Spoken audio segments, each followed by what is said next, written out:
Today we'll be looking at ratios and proportions and how they relate to similar polygons.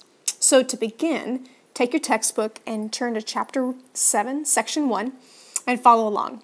So go ahead and take down notes and questions as you follow along with the video. Start off with something that you're all familiar with, ratios. So to review, let's use an example. Maria here has 2 smartphones, and Jack has 1 smartphone. So if I wanted to compare the number of cell phones that Maria had to Jack, I would say that Maria had 2 cell phones to Jack's 1 cell phone. I could express it like this: 2 to 1, 2 over 1, or just write out 2 to 1. So all 3 of these examples are examples of a ratio. A ratio doesn't have to involve just 2 numbers. Let's look at this example. We're given that the side lengths of this quadrilateral are in ratio to each other, with a ratio of 3 to 4 to 3 to 6 to each other. Now, the question is, let's use this ratio to form an algebraic expression for each of the side lengths of the quadrilateral. So let's go ahead and start off with the first 2 numbers here in our ratio, 3 to 4. So that means that one side is 3 parts to the other side, to a second side's 4 parts. So let's just go ahead and tackle those 2 sides first. So I'm going to go ahead and say that this is 3, and instead of parts, I'm going to put the variable x, so 3x, and so that would make the second side 4x. So we have our ratio 3 to 4. That works out. Now let's look at the third number in this ratio, 3.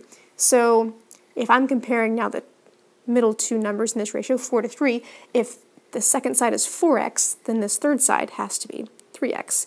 And then finally, you've got it, the last side, the fourth side, has to be 6x. So we have an algebraic expression for each of the side lengths in this quadrilateral.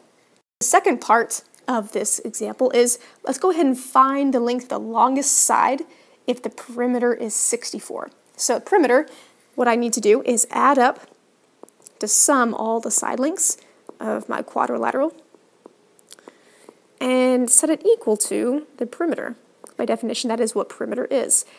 So I have all the side lengths added up equal to 64. So when I combine all the like terms, I get 16x equals 64. And I'm going to isolate the variable, and x equals 4. So if I know x is 4, I can find the length of the longest side, 6x. I can plug it back in here. So 6 times 4 equals 24, which is the length of the longest side. Great. What we'll be mainly working with are ratios that involve comparisons of just 2 numbers and ratios that are equal to each other. So when ratios are equal to each other, they're called a proportion. They're proportional to each other. So as an example, 1/2 is proportional to 3/6. If I reduce 3/6, I also get 1/2. So those 2 ratios are equal to each other or are proportional. Now, on the other hand, 1/2 is not proportional to 2/5. Those 2 ratios are not equal to each other. So a handy way to determine if ratios are proportional is through the use of cross products.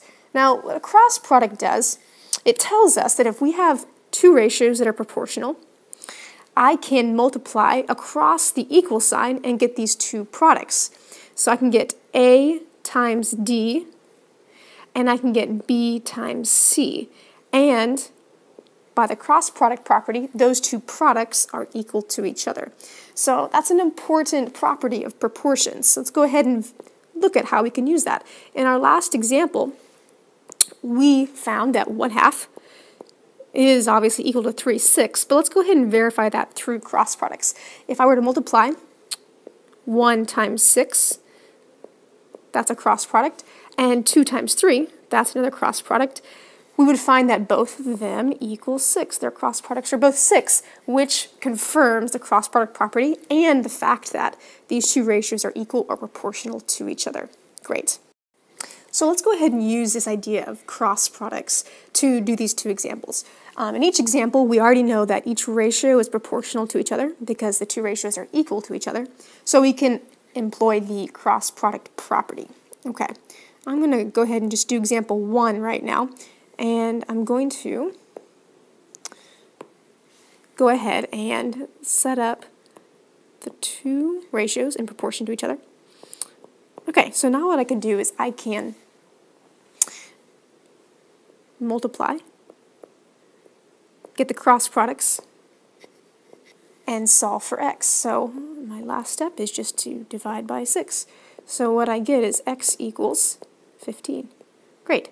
Now it's a pretty simple way of using cross products. Let's do this second example where we have a little bit more going on the left-hand side of the equation. So I'm going to start up here at the top, and I'm going to work through this line, so hopefully that doesn't distract you too much. But again, I'm going to just rewrite the equation over here, equals 8 over 9, and I'm going to still multiply, cross-multiply, to form my cross products. There we go. Okay, now I want to solve for p, which is our unknown. So what I'm going to do first is I'm going to distribute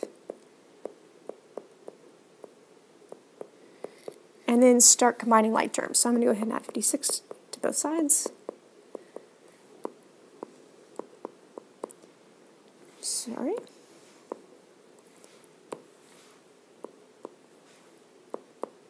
Equals 8p. All right. Now I'm going to subtract 9p from both sides. So I get negative p equals 146. Well, I want to completely isolate p, which means I'm going to divide by negative 1 on both sides. So that means ultimately p equals negative 146. And that's okay. If you were to plug negative 146 back into where both locations where p is, you would get the fraction 8 over 9. Okay, great. Now let's see where we actually use proportions in real life.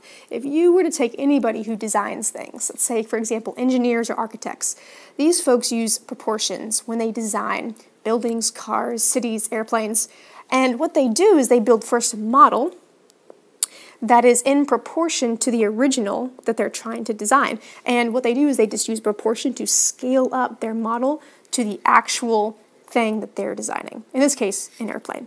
Okay. Directly into our next section, where we're going to be talking about